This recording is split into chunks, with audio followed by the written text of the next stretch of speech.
Namo Buddhaya.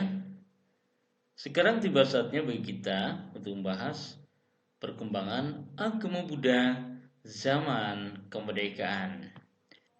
Siapa sajakah tokoh-tokoh yang berperan penting dalam perkembangan agama Buddha masa setelah Indonesia merdeka?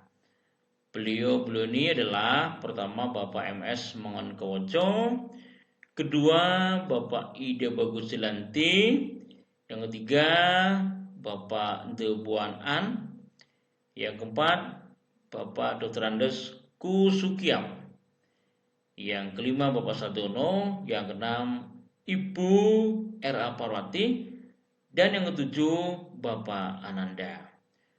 Beliau merupakan tokoh penting dalam masa perkembangan agama Buddha masa awal Indonesia merdeka. Seiring dengan itu, maka lahirlah organisasi-organisasi yang tumbuh dan lahir ingin memberikan partisipasinya terhadap perkembangan agama Buddha karena Indonesia telah mencapai kemerdekaan. Kita lihat saja. Tahun 1952 Indonesia sudah merdeka nih kan. Lahirlah Sam Kau Hui yang dipimpin oleh Kui Tek Huai. Organisasi ini menaungi Tian Li Hui, pimpinan Ong Tian Bo yang kemudian menjadi Bante Jinaputa, dan gabungan Samko Indonesia GSKI, pimpinan De Buan An yang kemudian menjadi Bante Yasin Dinarakita. Tahun 1955 lahirlah organisasi Persaudaraan Upasaka Upasika Indonesia. Upasaka ini umat Buddha pria, Upasika ini umat Buddha wanita. Dan Majelis Ulama Agama Buddha Indonesia MUABI. Dan kemudian lahirlah pula Majelis Upasaka Pandita Budayana Indonesia. Lahirlah organisasi ini antara lain sangat dipengaruhi oleh peran dari Matianti KS Mangunkuwoco, ya, Bapak Matianti KS Mangunkuwoco, tokoh penting dalam perkembangan agama Buddha masa awal Indonesia merdeka. Tahun 1962 lahirlah Tridharma Indonesia. Kita sering lihat ya, ada tulisan di dekat kelenteng Tridharma Indonesia ini. Lahir tahun 1962 dan dipimpin oleh Dr. Andes Kukian. Majalah terkenalnya adalah Tri Budaya. Tahun 1958 lahirlah organisasi Perhimpunan Buddhis Indonesia Perbudi yang dipimpin oleh Bante Azin Dinarakita. Tahun 1970 lahirlah Perbudi lagi dengan tambahan H nih ya, DHI, Perbudi, sama dengan ini tapi ini tanpa H, ini dengan H. Dan ini menaungi organisasi Perbudi, PUUI, GPIB, Gabungan Pemuda Buddhis Indonesia, ditambah dengan Wanita Buddhis Indonesia. Pelopornya itu saja Bante Yasin Dinarakita. Tahun 1972 lahirlah Budi, Buddha Dharma Indonesia dan Majelis Buddha Dharma Indonesia. 7 organisasi bergabung dan tentu saja pimpinannya adalah 7 organisasi yang tergabung itu. 7 organisasi yang bergabung dan mendirikan Budi ini siapa saja? Adalah Perbudi Buddhis Indonesia, MUPSI, Musyawarah Umat Buddha Seluruh Indonesia, Gabungan Tridharma Indonesia, Persaudaraan Umat Buddha Salatiga, MUABI, Majelis Ulama Agama Buddha Indonesia, dan Dewan Wihara Indonesia. Kemudian lahirlah perwalian umat Buddha Indonesia yang sering disebut sebagai Walubi begitu sebutannya. Organisasi ini didirikan di daerah khusus ibu kota Jakarta berdasarkan konsensus nasional umat Buddha Indonesia pada tanggal 8 Mei 1978 untuk waktu yang tidak ditentukan lamanya. Dan Walubi ini berkedudukan dalam wilayah hukum Negara Kesatuan Republik Indonesia dengan pengurus pusatnya berada dan berkedudukan di Ibu Kota Negara Kesatuan Republik Indonesia, di Ibu Kota Negara Kesatuan Republik Indonesia. Dan pada tanggal 7 Agustus 1979 dilangsungkan Kongres Umat Buddha Indonesia di Jakarta. Di sana kemudian disepakati tentang adanya kriteria agama Buddha di Indonesia, meliputi adanya kepercayaan tentang Tuhan Yang Maha Esa. Di sana harus ada tiratana atau triratna. Di sana harus ada ajaran tentang Cattari Arya Satani begitu ya. Yang keempat, di sana harus ada ajaran mengenai hukum karma atau kama atau karma ya. Yang kelima, di sana diajarkan punarbawa. Itu lahir loh ya, ini artinya. Yang keenam, di sana harus diajarkan tilakana. Yang ketujuh, di sana harus diajarkan nirvana atau nibbana. Dan kedelapan, harus ada ajaran tentang bodhisattva. Dan yang kesembilan, harus ada dan mengajarkan tentang paticca samuppada. Itu kriteria agama Buddha yang disepakati 7 Agustus 1979. Untuk waktu kemudian, ini sudah masa reformasi tahun 1998. Waktu itu didirikanlah Walubi baru. Ini berdiri tanggal 20 Agustus 1998. Walubi baru ini bukan perwalian umat Buddha Indonesia, tetapi perwakilan umat Buddha Indonesia. Sekali lagi, perwakilan umat Buddha Indonesia. Siapa yang menjadi anggotanya? Anggotanya adalah ini. 1. Sangga Agung Indonesia. 2. Sangga Theravada Indonesia. 3. Sangga Mahayana Indonesia. Yang keempat, Muabi yang kemudian menjadi MPI. Yang kelima, Mapan Budi, Majelis Pandita Buddha Dhamma Indonesia. Yang keenam, Majelis Dharma Duta Kesultanan, kemudian menjadi Majelis Kasugatan Tantrayana Indonesia. Yang ketujuh, Mapan Bumi. Yang kedelapan, NSI, Nichiren Shoshu Indonesia. Yang kesembilan, Majelis Agama Buddha Mahayana Indonesia. Dan kesepuluh, Majelis Rohaniwan Tridharma seluruh Indonesia. Itu anggota organisasi Walubi, perwakilan umat Buddha Indonesia.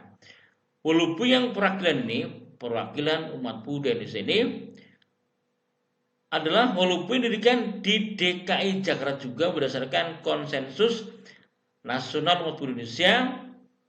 Tadi sudah ya, 20 Agustus 1998 untuk waktu yang tidak ditentukan lamanya.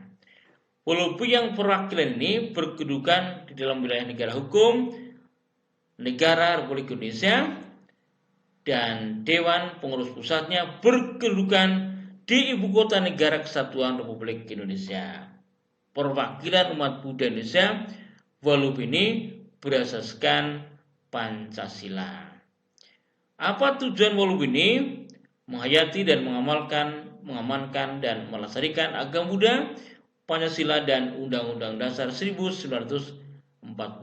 Itu tujuan pertama. Tujuan kedua, mewujudkan cita-cita bangsa Indonesia sebagaimana termaktub dalam pembukaan Undang-Undang Dasar 1945. Yang ketiga, membina dan mengembangkan kehidupan beragama di kalangan umat Buddha Indonesia sesuai dengan tata cara sekte masing-masing. perguruan masing-masing ya.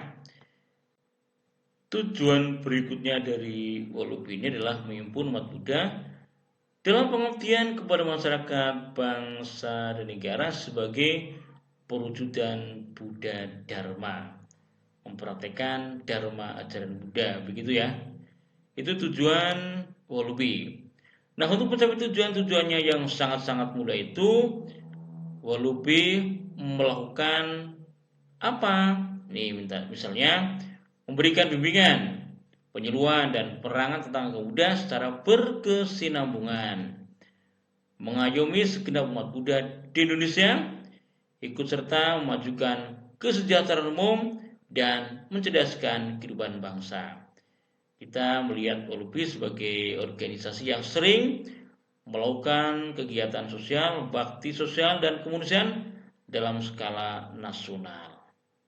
Untuk mencapai tujuannya yang mulia itu, Wolubi juga berusaha meningkatkan kualitas kehidupan umat Buddha dengan memperteguh serada, memperteguh keyakinan dan bakti kepada Tuhan Yang Maha Esa, Triratna atau Tiratana, berbudi pekerti luhur, berakhlak mulia, dan berkemanusiaan yang adil dan beradab, serta memiliki kepedulian sosial yang tinggi.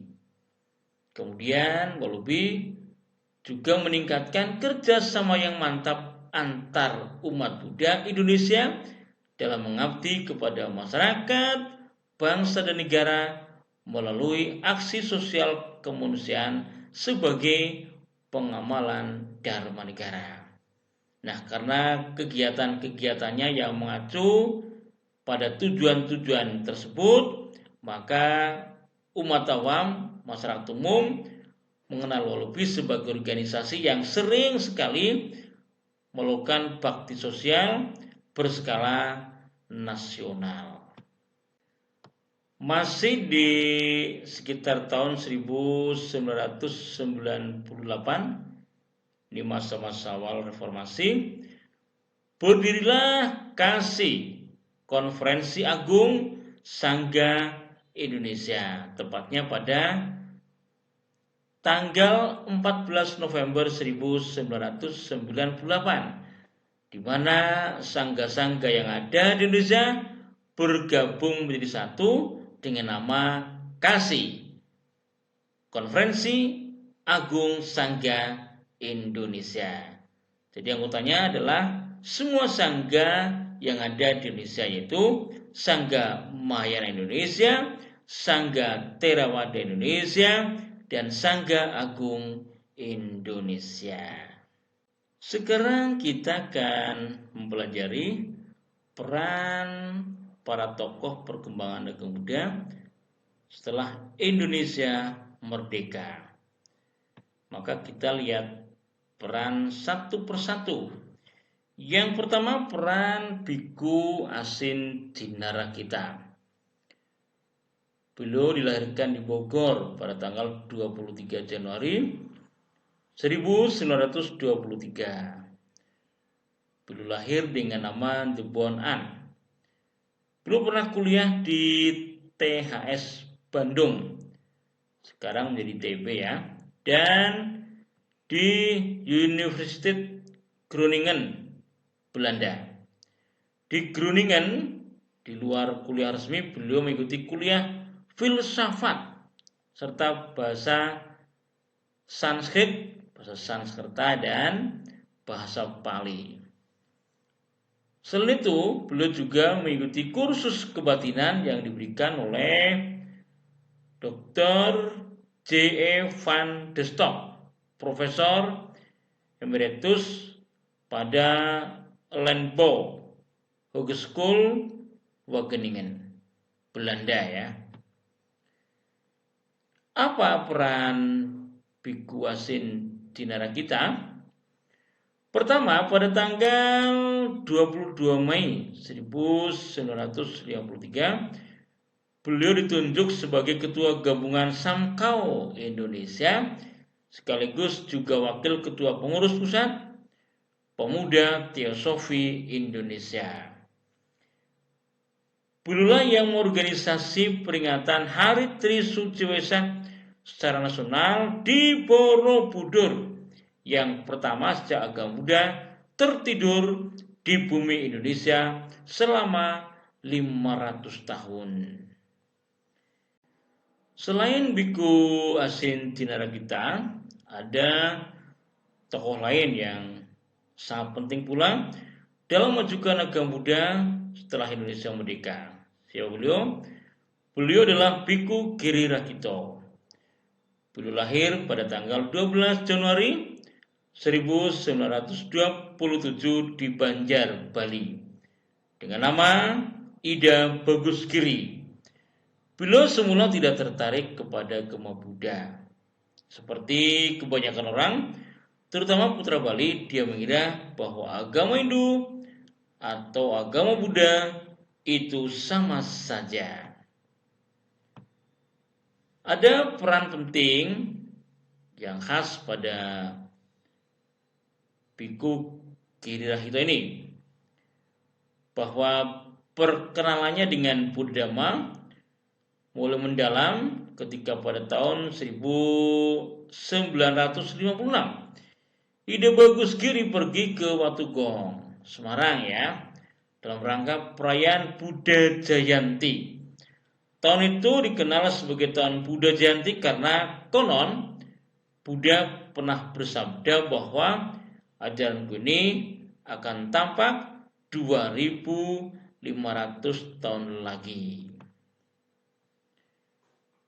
Bulan Oktober 1976, Biku Giri Rakito dan kawan-kawan mendirikan Sangga Theravada Indonesia. Jadi kalau sekarang ada Sangga Theravada Indonesia, maka beliaulah pendirinya. Pada tahun 1985 sampai 1989, Biku Giri Rakito ini terpilih menjadi Wakil Presiden Sangga Sedunia, ya. WBSC ya singkatannya. Dan Biku Giri Rakito ini terpilih menjadi Ketua Umum Perwalian Umat Buddha Indonesia periode 1986 sampai 1992 dan 1992 sampai dengan 1997. 2 periode ya. Dan kita mengenal Bante Giri Rakito ini dari lagu-lagunya. Beliau adalah pencipta lagu yang sampai sekarang tetap dikenal, misalnya lagu Malam Suci Waisak, lagu Anicca, Duka, dan lain-lain. Beliaulah penciptanya. Dan perlu diketahui bahwa Bante Giri Rakito ini mencipta lagu dengan motivasi ingin menyebar dharma kepada orang banyak agar orang banyak dapat menyenangi belajar dhamma. Menyenangi belajar dharma, itu maksudnya ya, mengapa beliau menciptakan lagu. Peran berikutnya adalah bahwa Bante Giri Rakito ini pernah menjadi anggota MPR periode 1972 sampai 1977 dan juga menjadi dosen di Universitas Udayana Bali. Bante Giri, begitu sebutannya, wafat pada hari Minggu 5 Januari 1997 pada usia 70 tahun. Nah, telah begitu banyak jasa dan perannya di dalam memajukan perkembangan agama Buddha di Indonesia. Figurnya lembut, memiliki wawasan yang luas, memperlakukan seorang dengan sikap yang sama, serta mempunyai perhatian yang sangat besar terhadap umat Buddha.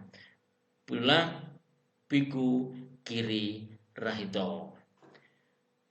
Nah, ada momen penting yang dapat disimak dari sejarah tentang perkembangan umat Buddha, perkembangan agama Buddha setelah masa kemerdekaan, bahwa tahun 1959 terjadi peristiwa istimewa di mana umat Buddha untuk pertama kalinya mengadakan upacara perayaan Trisuci Waisak di Candi Borobudur. Itu terjadi tahun 1959. Seperti ini yang peringatannya ramai sekali ya. Bagaimana perkembangan umat Buddha saat ini? Nah, saat ini telah berdiri organisasi dengan nama Perma Budi, Persatuan Umat Buddha Indonesia. Ini ada momen di mana Bapak Presiden Joko Widodo dan Ibu Megawati, Presiden kelima Indonesia, dan bertemu dengan tokoh-tokoh umat Buddha di Indonesia. Misalnya ini Bante Subapanyo, ini Bante Panyawaro, dan ini Bante Jotidamo, dan tokoh-tokoh yang hadir pada pendirian organisasi masa kini, organisasi umat Buddha masa kini, yaitu Perma Budi, Persatuan Umat Buddha Indonesia. Nah, ini lambangnya, lambang Perma Budi seperti ini. Dan anggota dari organisasi Perma Budi, Persatuan Umat Buddha Indonesia baru ini adalah Majelis Pandita Buddha Maitreya Indonesia, Mapan Bumi, Majelis Budaya Indonesia, MBI, Yayasan Buddha Sesi Indonesia, Majelis Agama Buddha Theravada Indonesia Makebudi, Majelis Mahayana Indonesia Mahasi, Tridharma, Parisada Buddha Dharma Nichiren Shoshu Indonesia, PBD NSI, Majelis Nichiren Shoshu Buddha Dharma Indonesia, MNSBDI, dan Generasi Muda Buddhis Indonesia, Gema Budi. Dan beliau ini adalah Bapak Arif Harsono, Ketua Umum Perma Budi, yang telah wafat beberapa hari yang lalu. Semoga beliau terlahir di alam bahagia karena jasanya sangat besar bagi perkembangan umat Buddha Indonesia. Bapak Arif Harsono, Ketua Umum Perma Budi. Demikianlah, terima kasih, Anumodana, Namo Buddhaya.